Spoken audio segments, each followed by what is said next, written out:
Boa noite a todos os irmãos que nos acompanham nesta noite na leitura e comentário do Evangelho de Jesus.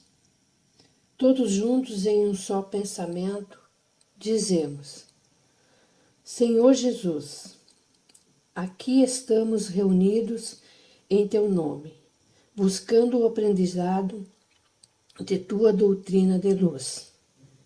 Que Deus, nosso Pai maior, e os amigos espirituais e as falanges amigas que trabalham na Casa Espírita Eulália Nogueira, que nos acompanhem, com quem buscamos sintonizar neste momento, possam nos auxiliar o entendimento da lição a ser estudada na noite de hoje.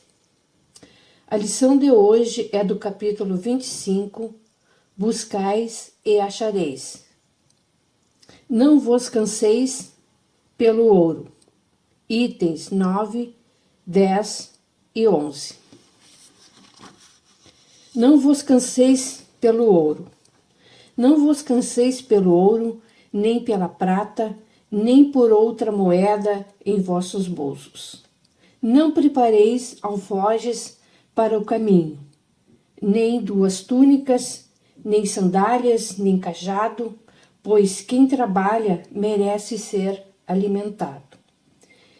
Em qualquer cidade ou povoado que entrardes, informai-vos sobre quem é digno de alojar-vos, e permanecei ali até que deixeis o lugar. E entrando na casa, saudai-a, dizendo: que a paz esteja nesta casa. Se a casa for digna, vossa paz virá até ela. E se não for digna, vossa paz retornará a vós. Quando alguém não quiser vos receber, nem escutar vossas palavras, ao sair dessa casa ou dessa cidade, sacudi a poeira de vossos pés. Em verdade vos digo, no dia do julgamento, Sodoma e Gomorra serão tratadas menos rigorosamente que essa cidade. Mateus capítulo 10, versículo de 9 a 15. Essas palavras de Jesus dirigiu a seus apóstolos quando os enviou para anunciar a boa nova pela primeira vez. Nada tinham de estranhos naquela época. Estavam em conformidade com os costumes patriarcais do Oriente, onde o viajante era sempre recebido na tenda. Mas os viajantes eram então raros. Entre os povos modernos, o crescimento do tráfego criou novos costumes. Só se encontraram costumes de tempos antigos, em regiões retiradas, onde o grande movimento ainda não penetrou. E se Jesus voltasse hoje, não mais poderia dizer a seus apóstolos: ponde vós a caminho sem provisões. Ao lado do sentido literal, essas palavras têm um sentido moral muito profundo. Era dessa forma que Jesus ensinava seus discípulos a confiarem na providência. Depois, como nada tinham, não podiam tentar a cupidez daqueles que os recebiam. Era um meio de distinguir os caridosos dos egoístas. Por isso, lhes disse: informai-vos sobre quem é digno de vos alojar. Ou seja, sobre quem é suficientemente humano para albergar o viajante que não tem como pagar. E estes são dignos de ouvir vossas palavras. É através de sua caridade que nos conhecereis. Enquanto aqueles que não quisessem recebê-lo nem escutá-lo, Jesus disse aos apóstolos para maldizê-los, impor-se a eles, usar de violência e de coação para convertê-los? Não, mas pura e simplesmente disse para irem a outros lugares e procurarem pessoas de boa vontade. Assim, o Espiritismo diz hoje a seus adeptos: não violenteis nenhuma consciência. Não obrigueis ninguém a deixar sua crença para adotar a vossa. Não lanceis anátemas sobre os que não pensam como vós. Acolhei os que vêm a vós, e não incomodeis os que vos repelem. Lembrai-vos das palavras do Cristo. Outrora o céu era tomado por violência, hoje por uma brandura. Capítulo 4, números 10 e 11. Bom, irmãos, convido a vocês para refletirmos juntos as passagens de Jesus referente ao tema de hoje. Quando o Mestre Jesus deu estas instruções: não possuais ouro e nem leveis o dinheiro, as suas palavras não tinham por objetivo instruir os homens a negar o trabalho e a não se preocuparem com a providência, porque trabalhar para o progresso é prevenir-se para os dias difíceis, fazem parte da condição humana. Esses cuidados são essenciais para a existência humana. Esses cuidados são essenciais para a existência material da vida na Terra. Hoje, a maioria das pessoas vivem nas áreas urbanas, muito próximas uma das outras. Naquele tempo, a solidariedade compensava as enormes distâncias, e o viajante era bem recebido por onde passava. Havia nas propriedades da época abrigo para esses peregrinos.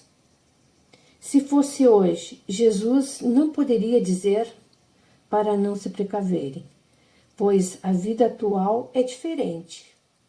Podemos entender que há o sentido próprio e o sentido moral nas instruções de Jesus, e em hipótese nenhuma Jesus condenou as atividades materiais, pois ele mesmo sempre trabalhou.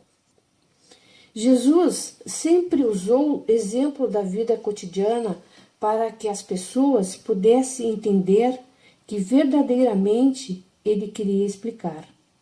Por isso é chamado de educador por excelência, pois conhecia grandemente os recursos didáticos para transmitir sua mensagem e principalmente ensinava pelo exemplo.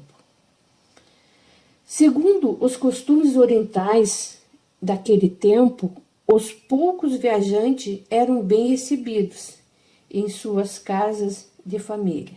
Assim, os conselhos de Jesus de nada levarem quando fossem pregar em outros lugares eram adequados àquela época, além de os livrarem dos que poderiam cobiçar suas posses. Todavia, como Jesus nada dizia sem um sentido moral, podemos perceber nessas palavras a ideia de confiar-se na providência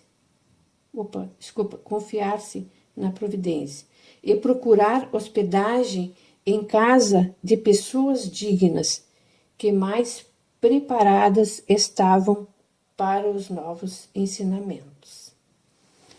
Confiar na providência divina,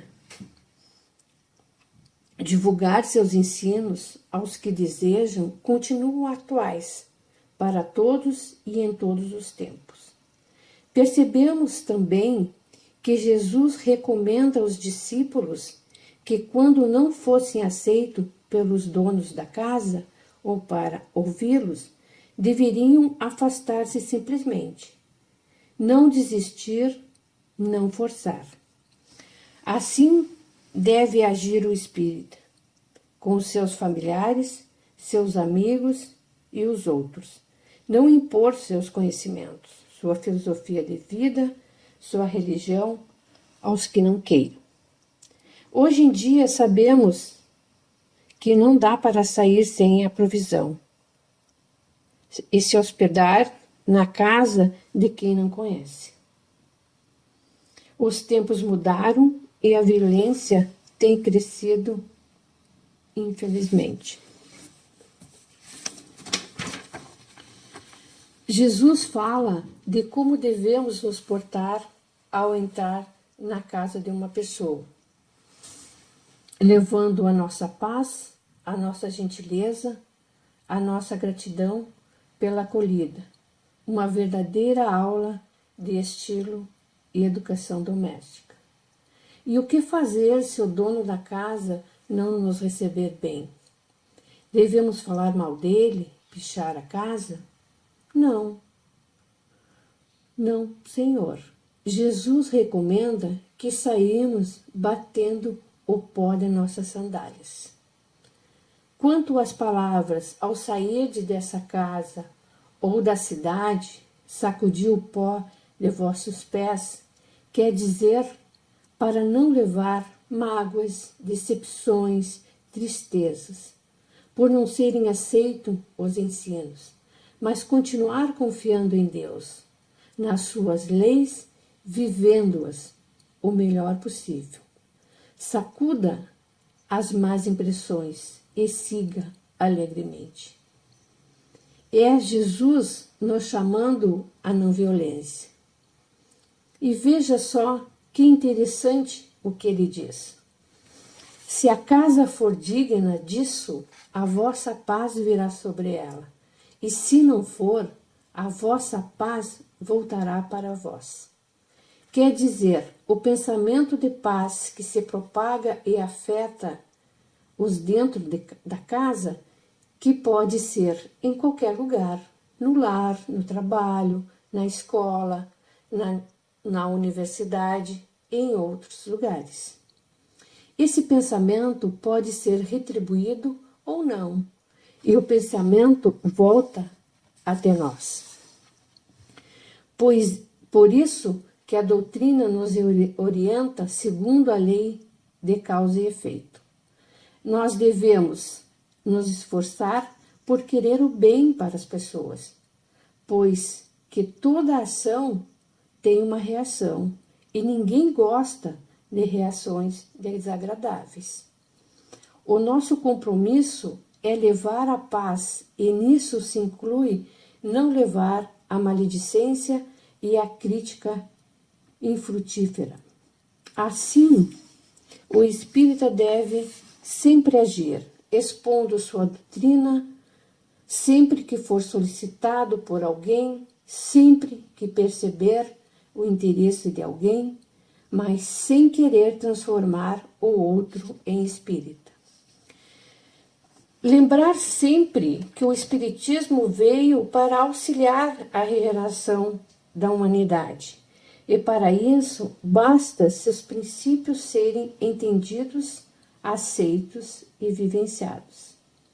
Divulgar, sim, através de todos os meios de divulgação, mas não impor, não forçar, nem mesmo seus familiares, respeitando sempre o livre-arbítrio de cada um, assim como Deus o faz. Acolhei os que vêm ter a convosco, e deixai tranquilo os que vos repelem. Quando nós sentirmos necessidade de orientar alguém para que tenha cuidado, no fundo, o que estamos fazendo é desejar a paz para esta pessoa. Com outras palavras, nós estamos dizendo que a paz esteja contigo. Por vezes precisamos dizer, não faça isso, ou dizemos, faça desta maneira, com o objetivo de livrar o nosso irmão de caminhada de uma experiência mais difícil. No entanto, nos recomendou o Mestre Jesus, em sua sabedoria, que nos certifique de que quem esteja ouvindo esteja fazendo-o de boa vontade. Tenhamos em mente que as pessoas nem sempre estão nos melhores dias e que nós mesmos, por vezes, não estamos tranquilos quando nos expressamos. Algumas ainda não desejam o esclarecimento e preferem que tudo seja dito aos gritos e com gestos espetaculares que impõem, sem orientar, para poderem se libertar da responsabilidade pelos resultados. Analisemos para percebermos se estamos nos dirigindo a quem seja digno do que estamos recomendando. No sentido do ensino de Jesus, procuramos avaliar a verdadeira disposição que tenha nosso irmão no atendimento do que seja o bem verdadeiro. Procuremos desenvolver nossa caridade com o nosso discernimento suficiente para distinguir os realmente caridosos dos que têm outras intenções. Por causa da ignorância e da perversidade que se manifesta nas nossas experiências comuns, criamos sombra, onde desejamos acender uma luz. Logo, não é útil se impor a quem não quer ouvir. Os que sejam capazes de receber boas orientações são reconhecidos pela caridade que desejam praticar, mesmo que ainda sejam iniciantes. Agindo assim, começamos a desmaterializar em torno dos próprios passos os velhos envoltórios do capricho doentio, do julgamento apressado ou da leviandade criminosa. Contudo, respeitemos os pontos de vista alheios, mesmo que sejam diferentes do nosso. Dentro dos limites deste respeito, a paz que desejamos será a nossa paz. E caso não sejamos ouvidos, sentiremos a paz voltando para nós mesmos, pois nossa consciência estará tranquila. Afinal, não temos o direito de violentar nenhuma consciência. Compreendo que nem tudo está destinado a todos, e que todas as criaturas da terra, uma por uma, se aproximarão da escola do amor e da verdade, a fim de encontrarem a felicidade real. Para isso, não devemos constranger ninguém. Estudemos cada posição particular dos companheiros da caminhada humana e ofereçamos ponderações dosadas em amor. Mas se nem assim quiserem nos ouvir, sacudamos o pó, no sentido de não conservar qualquer mágoa ou qualquer lembrança menos feliz nas bases da vida. Então, meus irmãos, aqui eu encerro a parte do comentário do Evangelho e que nós sempre procuramos semear a felicidade que desejamos para nós no coração dos que nos cercam, estimando a simplicidade, usando a gentileza. Em favor da paz, mantenhamos essa certeza em nós mesmos. Muita paz para nós e toda a humanidade. Pedimos a Deus, em sua infinita bondade e a espiritualidade divina, pela fluidificação das águas que estão em nossos lares, nas mesas de todos os irmãos, que os médios socorristas de Jesus tratem as águas com a medicação necessária para manter a saúde do corpo físico e também do espírito, conforme o merecimento de cada um que beber. Agradecemos aos bons espíritos que estiveram presentes. Pedimos que nos ajudem a pôr em prática os ensinamentos do Evangelho e façam que cada um de nós se sinta fortificado na prática do bem e do amor ao próximo. Desejamos igualmente para todos os nossos irmãos encarnados e desencarnados, sofredores, a ajuda necessária, e para quais suplicamos a vossa misericórdia. Obrigada, Jesus. Desejo aos irmãos um bom descanso e uma ótima semana de renovação, saúde e paz. Que assim seja.